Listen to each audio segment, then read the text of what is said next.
Vyama vikuu vya ushirika mkoani Mtwara vya TANECU na MAMCU vimetoa na kukabidhi milioni 100 kwa ofisi ya mkuu wa mkoa kwa ajili ya uendeshaji wa juma la elimu, ikiwa ni kuunga mkono jitihada za serikali katika sekta ya elimu.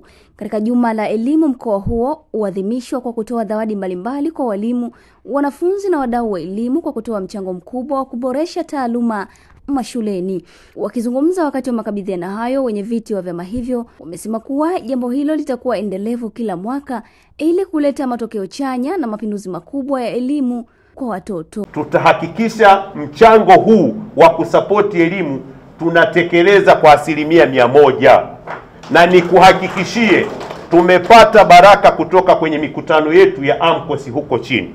Tulikuwa tunatembea kule, tunawaelekeza wanachama na wametuambia nenda mkatekeleze, msiwe na wasiwasi, ili mambo yaweze kwenda vizuri. Mkoa huu tunataka tunakoenda uwe mkoa wa mfano, na ikibidi kwenye performance ya ufaulu Mtwara iibuke kidedea.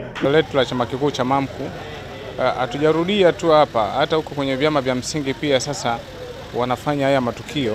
Wengine wanapeleka vyakula, wengine wanapeleka simenti kwa ajili pia kuunga juhudi za elimu, ili kuhakikisha katika maeneo yetu basi upande wa elimu basi inapewa kipaumbele zaidi.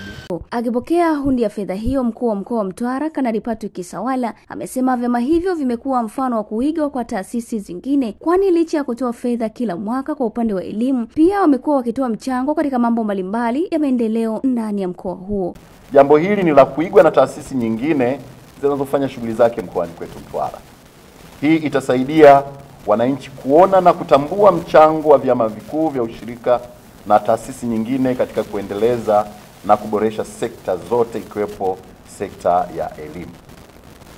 TANECU na MAMCU wamekuwa ni sehemu ya mabadiliko chanya yanayotokea katika sekta ya elimu ndani ya mkoa wetu. Tunawashukuruni sana, na nyinyi viongozi mnaendelea kuweka alama kubwa katika mkoa wetu katika sekta hizi. Hela hii kwetu ni muhimu, na kwa kiasi kikubwa inatusaidia kuongeza hamasa chanya kwa wanafunzi na kwa walimu kuwajibika katika kuboresha taaluma mashuleni. Mimi ni Rehema Mpona na hii ni Hello Media. Usisahau kusubscribe, kushare, kulike na kucomment ili mtu wa mwanzo kupata taarifa zetu.